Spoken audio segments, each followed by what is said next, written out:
Welcome to the Deep Dive. Today we're inviting you to journey into, well, the most intimate universe you inhabit, your own mind.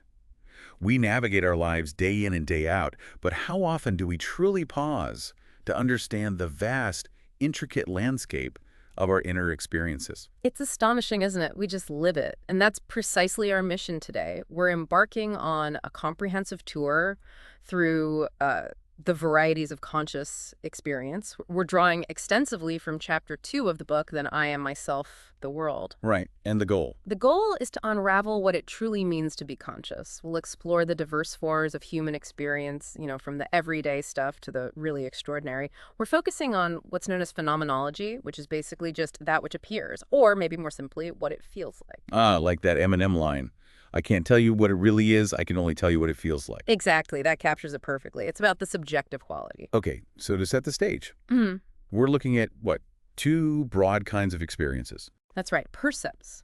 So sensations and thoughts and feelings, which have that emotional flavor. And it's important to remember that our experience, human experience, is shaped by our specific senses and abilities. Yeah. Very different from, say, a bat or a dog. Absolutely. Our reality is uniquely human, so our journey really begins with the foundation, how we perceive the world. Okay, let's dive into that.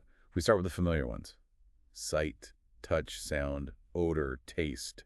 Our brains are like these incredible translators, right? Totally. They take physical signals, photons, pressure waves, molecules, and boom, they turn into conscious percepts, like, seeing a friend's face, feeling your shoes are maybe a bit tight, hearing that da-da-da-deum of Beethoven's Fifth, or smelling and tasting your morning coffee. It's amazing how immediate it feels. And what's fascinating is how structured these sensory spaces are. Take color vision. For most of us, it's along 3 dimensions. Think green, red, blue intensity. That's because of 3 specific photopigments in our eyes. But not everyone's the same. Not at all. Most mammals. Only 2. Their color world is much flatter than ours. And then you get something like the mantis shrimp, 11 or more photopigments. 11. Wow. Yeah. It means the colors you see are totally specific to our species. A mantis shrimp's reality, color-wise, is something we literally can't imagine. That really puts our own senses in perspective. Okay, what about taste?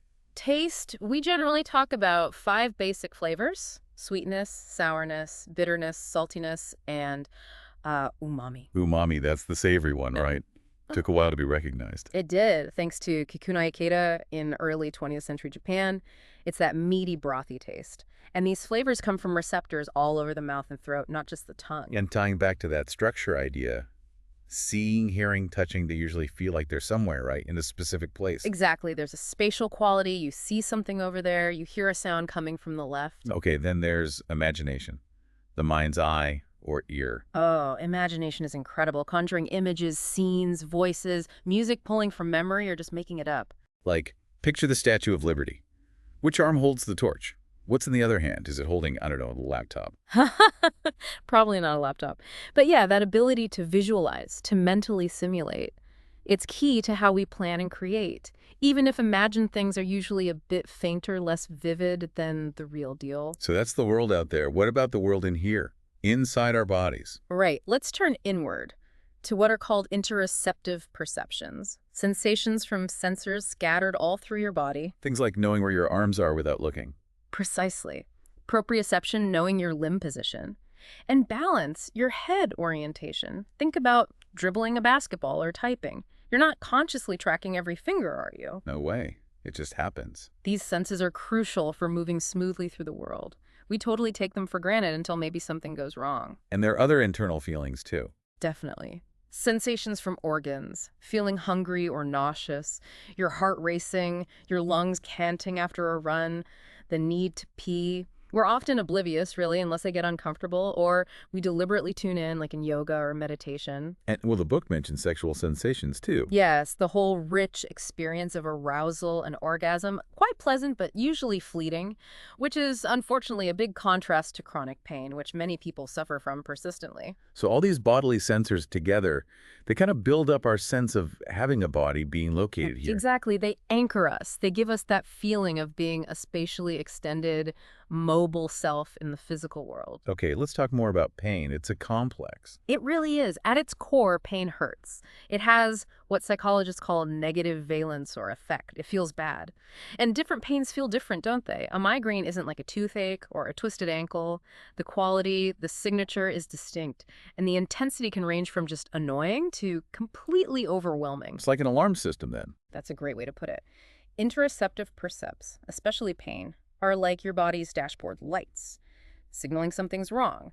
Dehydration, maybe a blister forming, an infection. The nervous system alerts you. Modern medicine has changed things a lot, though, hasn't it? With pain. Massively.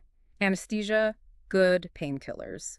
They've really reduced the burden of acute pain from injury or inflammation. It doesn't dominate life the way it used to.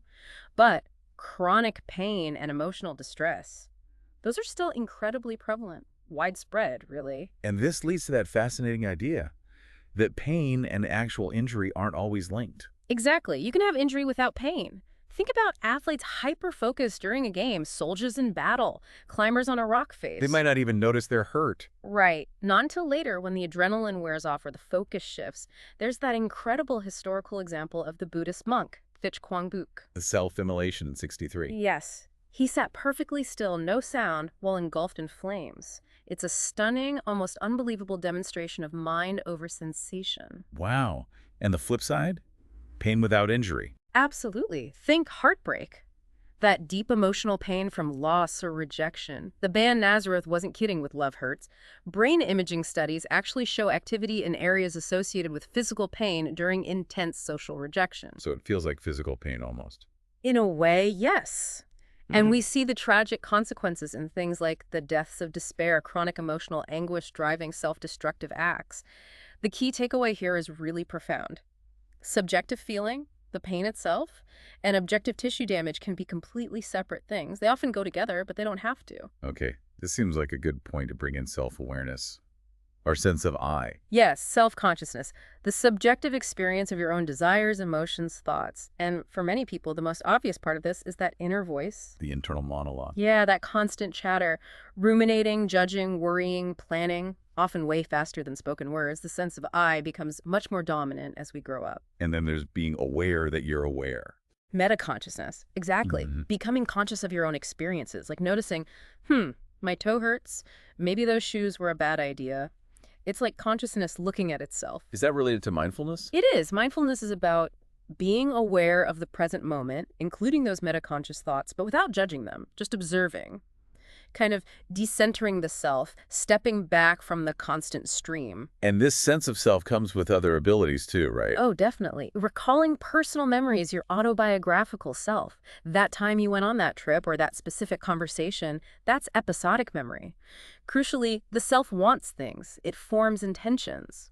And we experience agency, I decided to do that, and ownership, that's my hand moving. Each of these has its own distinct experiential flavor. And getting better at noticing these different aspects, that's part of growing up, gaining wisdom. Absolutely. Differentiating and understanding your own experiences, your emotions, that refinement of self-awareness is a huge part of maturity. What about thoughts themselves? Do they have a feel? That's a big debate, actually. Some argue a lot of thinking is unconscious machinery, and we only become aware of the outputs maybe as images or inner speech. It's not clear if the raw thinking itself have a unique phenomenology. Interesting. But we definitely experienced mental time travel. Oh, for sure. We constantly revisit the past in memories, sometimes fondly, sometimes less so. And we project into the future, planning, fantasizing. And again, this mental travel is mostly done through inner sight and inner sound. You see the memory, you hear the planned conversation, much less common to smell or taste a memory vividly. Okay, so we've covered percepts, the inner body, the self. What about the other big category? Feelings, emotions. Right. Emotions. Yeah. They range from the basics, anger, fear, joy, sadness, to really complex blends like saudade in Portuguese, that bittersweet longing for something lost mixed with warm memories. They even have a whole music genre, fado, dedicated to that feeling. How are emotions different from, say, seeing or hearing something? A key difference is duration and adaptation. You notice a smell, but then you adapt. It fades from awareness. A loud noise becomes background. Percepts are often fleeting. Feelings, emotions, though, they tend to ebb and flow more slowly. They can linger, turning into a mood that colors everything for hours or days. Think of that movie title, In the Mood for Love. And percepts are kind of neutral, right? Until they trigger an emotion. Generally, yes. Seeing red isn't inherently good or bad, hearing a note isn't, but emotions. They are defined by their valence. They feel good or bad, positive, like love or joy, or negative, like fear or disgust. And their intensity varies hugely, from a mild flicker to an overwhelming passion that takes real effort to manage. So much of human drama is about that struggle, isn't it, when self-control fails? This brings us back to that idea of the stream of consciousness from William James. Yes, that powerful metaphor, consciousness flowing continuously, thoughts and feelings rising and falling like currents in a river. You see it reflected in art, too. Think of Wagner's operas with their endless melody, or those deep dives into characters' minds in novels by Proust, Woolf, Joyce, their interior monologues. But you mentioned the metaphor is maybe misleading. In some ways, yeah. The chapter raises a few critiques. First, the idea that experience might not be a continuous stream, but more like discrete snapshots, like frames in a movie film. Snapshots. Yeah, each experience now is a distinct moment. The duration might stretch or shrink depending on attention or arousal. That could explain things like life flashing before your eyes, maybe you're getting more snapshots per second, or why some moments feel like they last forever. Okay, what else? Second, the stream implies time always flows forward at a steady rate. But some experiences, like those reported with psychedelics, suggest time can slow down, stop, or even feel irrelevant altogether. The flow can be suspended. Wow. And the third critique. Interruptions. The stream isn't actually continuous because it's broken up by periods of unconsciousness, primarily sleep. Ah, sleep. Trying to notice the exact moment you fall asleep. It's impossible, right? It really is. Like Murakami said, you are there one instant and then no more. And waking up from deep, dreamless sleep, it feels like you just blinked into existence from nothing. When researchers wake people from that stage, they usually report no conscious experience just before waking, suggests the lights were truly out. But sometimes you are conscious but just don't remember. Like blackouts. Exactly. Alcohol blackouts or sedation, like with propofol for colonoscopy. You might be somewhat aware during the procedure, but the drug prevents memories from forming, so awareness and memory encoding are separable. You can have one without the other. What about dreams then? That's consciousness during sleep. Right, REM sleep dreams. They feel incredibly real, very visual and spatial, but usually you lack insight. You're not surprised you can fly or walk through walls. You're just in the movie. Unless you have a lucid dream. Lucid dreaming, where you know you're dreaming, like in Inception. Precisely. You wake up inside the dream, you realize it's a dream, and can sometimes even gain some control. There's research where lucid dreamers actually signal to experimenters using prearranged eye movements while they're still asleep. That's amazing. Yeah. But we still don't really know why we dream? Nope. Lots of theories, but the actual function of dreams remains a bit of a mystery. They're extraordinary experiences, though. And speaking of startling things, mind blanking. Ah, yes, a relatively recent discovery. These are brief periods, maybe seconds, maybe over a minute, where consciousness just seems to switch off, even while you're doing routine stuff like driving or washing dishes. So from the outside, you look normal. Totally normal. But afterwards, the person reports experiencing nothing. No thoughts, no feelings, just a gap. It seems to happen more when you're sleep deprived. Maybe it's like tiny microsleeps or parts of the brain going briefly offline. So between mind wandering, which happens like half the time apparently, and mind blanking. Yeah, it adds up. A huge chunk of our waking hours might be spent zoned out, daydreaming, or just momentarily offline. It really highlights how fragile focused consciousness can be. That makes me think about just being idle, which we don't do much anymore. Right. Languor, boredom, just letting time pass. Like that Otis Redding song, sitting on the dock of the bay, wasting time. Yeah. Our always-on culture pushes us towards constant busyness, constant input. But maybe we lose something valuable when we lose the art of just being still. It might even harm our well-being. Okay, let's shift gears towards the edge cases, the really unusual experiences. Yes, the outer fringe. Experiences that often involve a profound loss of self, losing that sense of I, and even the sense of having a body. These were often dismissed by science historically, but they're genuine phenomena. Like flow states. Flow is a great example. Csikszentmihalyi's concept. You're totally absorbed in an activity, dancing, climbing, coding, playing music. And your sense of self just dissolves. Pretty much. Your attention is fully on the task. Time can feel distorted. The inner critic goes silent. It leads to this deep contentment, this feeling of effortless action. Athletes, musicians, surgeons, they often talk about seeking that state for peak performance. losing yourself to find peak performance. But there are even deeper states of self-loss. Oh, yes, much more profound. Things reported during near-death experiences, sudden religious conversions, deep mystical states, often triggered by meditation or psychedelics.